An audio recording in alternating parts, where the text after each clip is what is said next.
Terima kasih Anda masih bersama kami di Morning Zone, live di streaming website okezone.com dan juga live YouTube di Okezone dan juga MNC3 Jaya FM. Masih bersama saya Fali Sungkara dan juga redaktur pelaksana okezone.com ada Bu Ma'ruf El Rumi.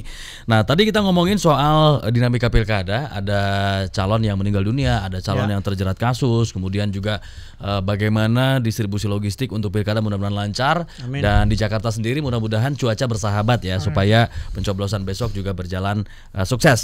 Oke, yang mau komentar silakan melalui WhatsApp 0812 111 1046. Nah, kita juga akan menyoroti ini adalah kasus penembakan yang dilakukan oleh polisi. Yang pertama kasus polisi tembak polisi yang lagi-lagi terjadi. Kalau yang terbaru adalah di Sumatera Barat ya, Solsel, Solok Selatan.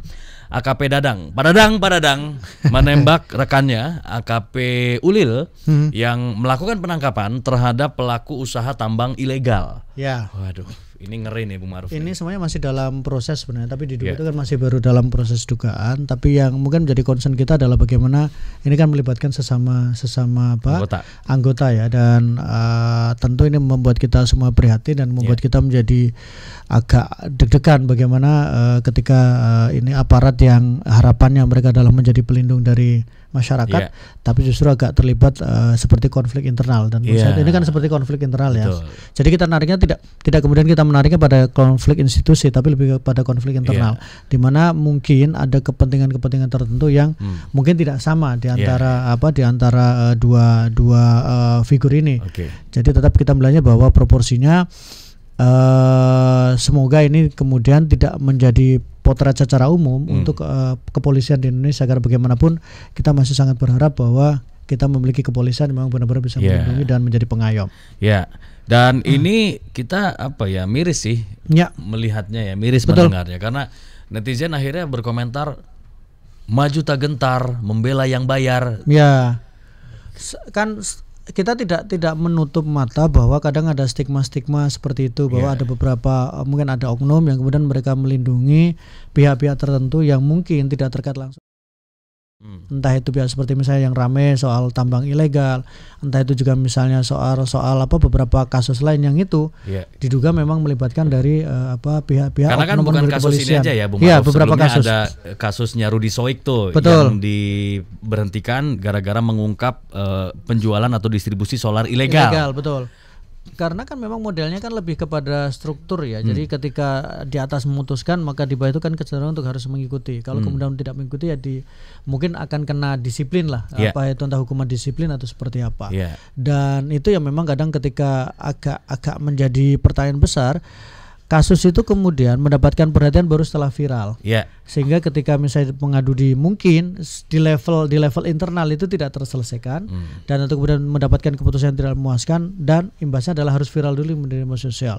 Ketika viral, maka stigma muncul itu menjadi semakin kentara bahwa kok seperti ini yang terjadi, yang harusnya menjadi penegak hukum, tapi kenapa kok ada oknum-oknum yang kemudian mereka justru sepertinya lebih membela ke pihak tertentu. Nah, itu yang tentu menjadi sebuah catatan yang tentu sudah sering diungkap oleh pengamat, diungkap oleh peneliti dan juga oleh media terkait dengan bagaimana ada beberapa oknum dari kepolisian atau aparat yang mereka terlibat dalam kegiatan-kegiatan yang mungkin bisa dikatakan ilegal dan sebagainya.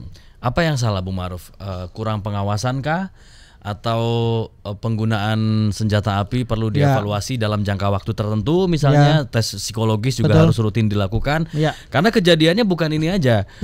Sebelumnya mungkin kita bisa list juga beberapa daftar penembakan sesama anggota Polri.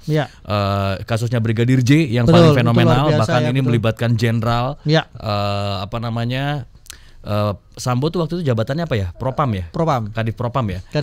Kemudian yang di Bogor juga ada tuh, dan berbagai macam modusnya. Ada yang asmara karena cemburu, ada kasus-kasus lainnya juga. Ada juga penembakan anggota Polsek Wanasaba di Lombok Timur. Kita sambil skrip satu-satu ya.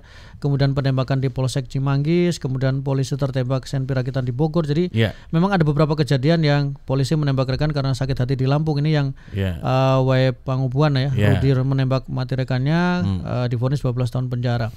Jadi memang ada beberapa hal. Pertama, ada tingkat stres ya karena tekanan yang dialami oleh aparat kepolisian, karena mereka kan pertama tentu akan menjalankan tugas sebagai abdi lah, sebagai negara dan tentu mereka mendapatkan beban yang cukup lumayan. Kemudian juga kan kita tidak memungkiri bahwa ini kan ada struktur komando yang tentu ketika bawahan atau mungkin level di bawahnya, mereka cenderung untuk harus siap untuk menerima perintah apapun perintah itu dari atasannya. Jadi saya pikir ini memang sesuatu yang mungkin perlu penanganan yang berbeda. Di luar juga ada isu soal misalnya kesejahteraan terkait dengan aparat kepolisian di beberapa level tertentu, dan itu juga mungkin menjadi salah satu fokus bagaimana supaya ada juga peningkatan dari sisi kesejahteraan dari mereka yang di level bawahnya. Harusnya kalau aparat kan mereka ketika memegang itu mereka pasti sudah mulai prosedur-prosedur tertentu yang membuat mereka berhak untuk mendapatkan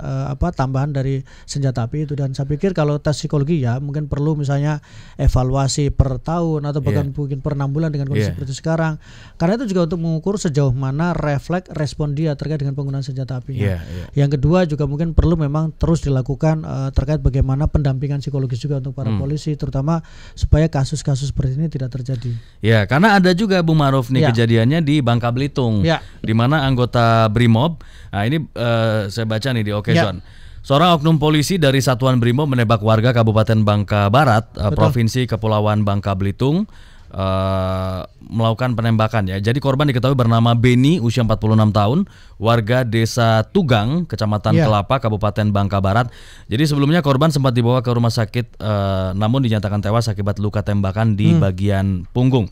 Jadi korban ditembak saat berada di perkebunan sawit di Simpang Tritip pada Minggu sore, namun keluarga baru tahu pada Senin kemarin. Dan menurut cerita sih si korban ini katanya nyuri TBS ya, tanaman buah segar tuh, kelapa sawit. Kemudian ditembaklah oleh anggota Brimob ini. Dan dengar-dengar dari warga setempat ini penembakan bukan yang pertama. Beberapa tahun yang lalu juga sempat ada kejadian yang sama, korban juga meninggal juga.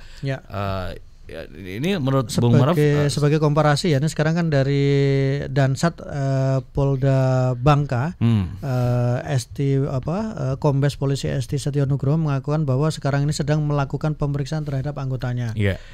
Pemeriksaan ini terkait apakah kemungkinan ada pelanggaran dari prosedur atau standar operasional prosedur atau SOP yang dilakukan. Jadi lagi-lagi tetap memang butuh pemeriksaan, butuh evaluasi menyeluruh, jangan sampai kemudian senjata api yang kata orang bahwa ini kan dibiayai dari biaya negara, yang berarti biaya negara berarti dari pajak negara, yang kemudian digunakan justru untuk menyakiti warga negara yang bayar pajak tadi. Betul. Kalau yang bayar pajak tapi dia melakukan kejahatan tetap. Tapi kalau kemudian yang tidak bersalah, yang menurut saya itu jangan kemudian memang patut menjadi evaluasi, dan evaluasi itu karena ini sudah menjadi konsumsi publik, maka sebaiknya secara terbuka. Kita tidak menutup mata juga kan bahwa kadang ada beberapa case yang bahkan sudah seperti terang benderang, tapi tetap sepertinya menjadi agak rumit dari sisi pemeriksaan, dari sisi kemudian keputusannya juga kadang dianggap tidak terlalu memuaskan banyak pihak, yang justru semakin memperuncing atau kemudian semakin memperdalam kesan bahwa ini kok seperti justru melindungi oknum-oknum yang dikatakan terlibat dalam kasus tertentu. Jadi kalau memang ada pemeriksaan, entah itu di kasus di Solok, entah itu kasus di Bangka Belitung, itu harapannya adalah memang terbuka, buka seterang-terangnya, sejelas-jelasnya, sampaikan kepada masyarakat bahwa hasil pemeriksaan seperti ini. Supaya apa? Kecurigaan itu pelan-pelan bisa dikikis, karena itu yang paling penting. Kepercayaan itu menjadi poin kunci untuk aparat, baik itu aparat keamanan di semua level, terutama untuk aparatur pemerintah. Kepercayaan itu menjadi salah satu poin penting untuk meyakinkan bahwa masyarakat memang punya aparat yang memang melindungi mereka dan siap membela mereka dan membantu mereka. Oke. Artinya memang ada dua hal yang bisa kita soroti. Satu dari prosedurnya. Betul. Apakah setiap pencuri harus ditembak seperti itu gitu kan? Kan ada prosedurnya untuk menangkap pencuri. Kemudian juga soal apakah juga ada mungkin membackingi perusahaan lahan sawit tersebut, misalnya ini harus terang benderang, harus terang benderang, karena bisa bahkan menembak pun mungkin ketika mungkin menembak apakah dalam status melarikan diri atau status mengancam dari polisi, atau polisinya dalam kondisi terancam sehingga perlu untuk melakukan pembelaan diri, kan itu prosedur-prosedur memang harus diteliti.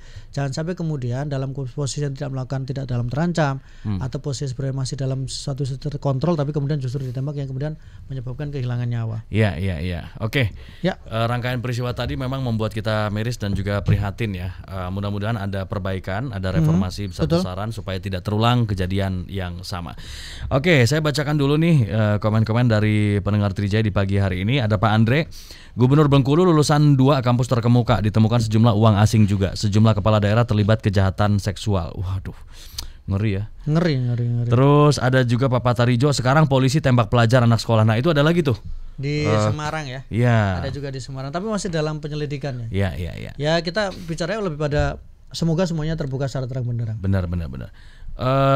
Dari Bung Kanentan, polisi sebaiknya pistolnya diganti pakai pistol air aja. Isi cabe ya, air cabe. Ya, ide bagus juga. Nanti penjahatnya gimana tuh? Oke, yang jelas harapan kita adalah ada evaluasi, ada perbaikan dan untuk petugas yang memegang senjata juga bijak lah dalam menggunakannya gitu ya. Betul.